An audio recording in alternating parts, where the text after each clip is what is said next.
Okay, rock and roll, you're on. Right, so I got asked by Dave to come up with something that I do that's spectacular, and that's always strange to do. But one of the things that I have developed over the last couple of years is the idea of an interactive session log, if you will. Because in music we have a lot of projects and it's hard to track where all of our students are. So by having a document which has all of their progress in it, it makes it a lot easier to manage.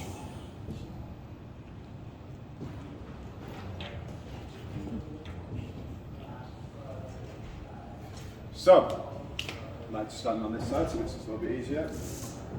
So we've got a lot of practical projects in music. So we've got performances, we've got creating music on the computers, we've got group collaborative projects.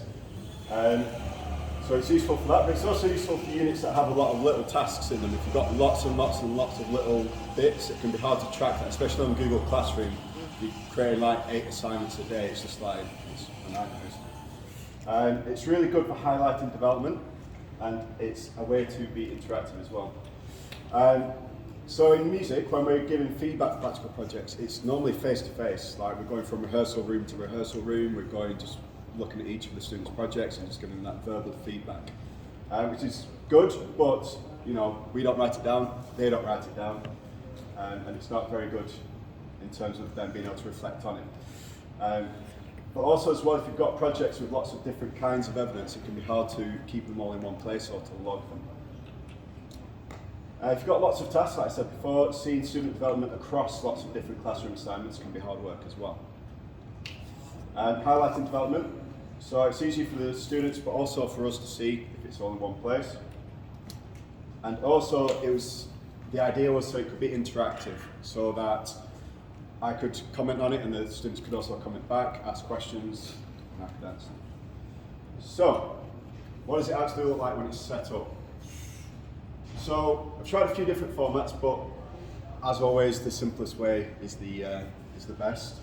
But essentially, it's just like a diary. I imagine quite a lot of you have done diaries for various units because they ask you to do a diary. So it's like dates, what did you do, all that sort of stuff. So if you set one of those up as an assignment on Google Classroom and create a copy for each student, so I'll create one of those. That way you can just click through all the different diaries all in one place, so it's really handy. But one thing that I did have to do is get the students used to uploading any media/evidence up to Google Drive, and then they can copy that link into their diaries, which we're going to have a look at in a minute, so you can have a look at how I've laid it down. But also I created a bookmark of the first student submission, so it's just instead of having to go through Google Classroom assignment onto that bit, it was just straight into it. Most of them kind of followed the format of date, topic, activity, link, reflection, and then tutor comment. Okay, if that was kind of the student leading that reflection process. However, you can also have the tutor-led reflection where the student's just saying what they did in the lesson, and then the tutor provides that feedback for them to then work on in the next session. So, an example of what that might look like. So, this is for my second year solo project unit, where they have to create their own music project. Most of them decided to create their own original music, like a small EP project. So what they would do is have a date, and then what you would do, links to work, smart targets, and then tutor comment. Okay, so this particular student, it was really good in that he did it every week, because some students didn't. Set himself some targets, but it didn't always reflect very well. It was just very much, I did this, I did that, I did this, here's a link to it. And it was never like, I struggled with this, or this was really good, or anything like that, so it's a little bit hard to get there from them. But what it made it really easy for me is that I didn't have to go through various different assignments. It just had all the links there, just had his reflection, and it's just all in one place. So this is another example from my second year, so they can obviously have screenshots in there as well. This is from a student that was much better at reflecting, almost too much better because the logs were like that, and it's just like, okay. But it was just a really good one, and what I ended up having with this particular student as well was actual interactivity, where it's just, you know, we're putting comments on there like, try this, all right, yeah, we'll do. But I'll talk a little bit more about that later on as well. This one is an example more of when students were just doing work in class. So in this one, this is a music theory class. So rather than them just having Google Docs, and lots of little Google Docs, or kind of doing it in a pen and paper, they essentially just did the work inside this. So each week they go back into it, and they can see what they did before, the week before, the week before. So it's really nice when I can just stop the lesson and be like, right, open up your session logs, have a look at what you did last week. And it's just there, they can see that progress as well. But as you can imagine with level 2s, they weren't very good at setting themselves targets, and they weren't kind of very good at feeding back either. But what I also had on this as well is a great opportunity for giving half-term feedbacks, if you will, or kind of just general feedbacks as well. Because then for the students, it's all in one place as well. So it's easy for us, but it's definitely a lot easier for them. Last example.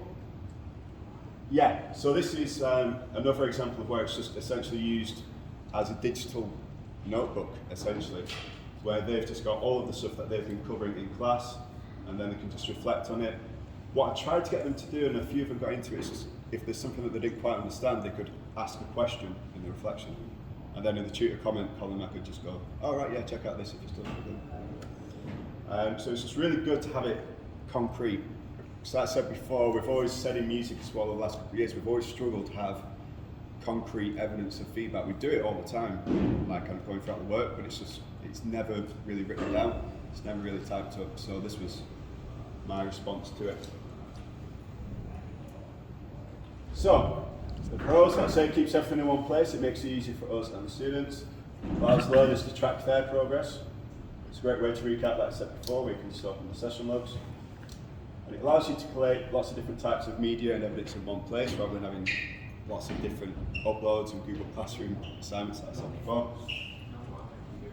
Allows you to capture feedback, but also respond to feedback as well, not respond to feedback. However, cons, and there are a few. It's a lot of work to keep up with. So I essentially set up one, realised it was really good to do, and then set it up across 5 or 6 projects. And that workload on me was just ridiculous. Okay, so just trying to keep up and responding to all of those as well is really hard work, especially when you're having to listen or watch material as well, like media probably, what you have to do with video as well. So it does create a lot of work. So I think what I would do in the future though is try and integrate that into my actual session, where I'm not just doing this all out of session, it'd be like typing up whatever for you and there and then. The written quality and quantity varied quite a lot. Some learners didn't really take that time to reflect or set targets, and you do always have to give that 15 minutes at the end of the session just to make sure that students do it. And also it was rare that learners actually responded properly to the feedback, because when you put it in there, and it's like a comment, and it can just be like, okay, yeah, no, will do. So it wasn't proper feedback. So I think in the future I might put more direct prompts in there, kind of like saying, how do you feel about that? Do you agree? Make it a two-way process. Going forward, so I'm going to include links or chips to important documents at the top of the log. That way students can't be just like, where was that thing that we did before? Where's that document? Where's that? Take a quality over quantity approach to feedback. So instead of just trying to respond to it every single week, perhaps just doing half the class each week, or responding every 2 weeks, and then putting more emphasis on responding to peer feedback as well, and getting them to put that in the log. Alternatives. There's a big push on the music qualification to set up social media channels, because that is best professional practice, but they're not very private, and they're also not in our control either. With these Google Docs, they can't get lost, the students can't delete them accidentally, the students can't kind of delete what they did before. It's really great for that. Same with Padlet. If anyone's used Padlet, it's a great site for that, but again, if a student deletes or removes their work, it's just gone forever. So at the minute, Google Docs and setting up that document yourself just gives you that control. Opened in our time. Do the students like it? Yes and no. They don't like filling them in.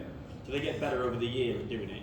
Yeah, so the big thing that they struggled with initially was the whole upload to Google Drive and then copying the link in. It's like, oh, how do you do that again? Well, oh, how do I get the link? But once you got past that, and they put that in, it's like, all right, yeah, that's easy enough. they really like just having the feedback just and being able to see the progress of their things, because they can go back through what they did before, and when it comes time for that inevitable evaluation task at the end of the unit, it's like, just look back through your session then, it's all there. So they really liked that bit. It stops them having to remember what they did 8 weeks ago. But I think that's the end of that. I did just have some examples of session logs, but it is 10 to, so. That's great. Thank you so much. That was brilliant. Thank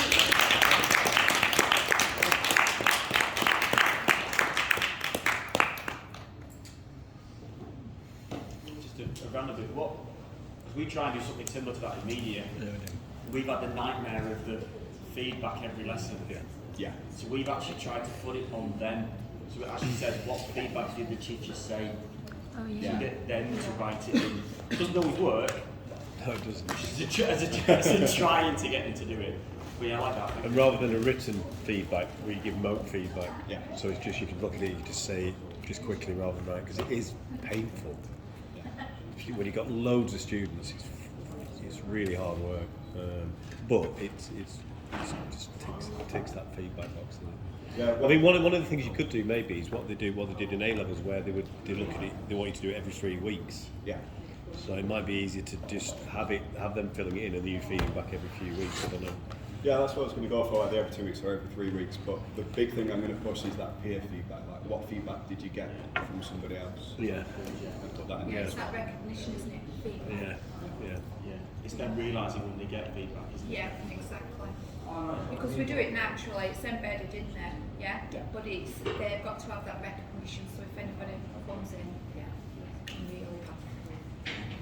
Brilliant. Thanks, Chris. Thanks, Superstar. Chris. Do you want to still share it with me? Yes, please. Thank you. Jason, you're going to get some more of them? Yeah.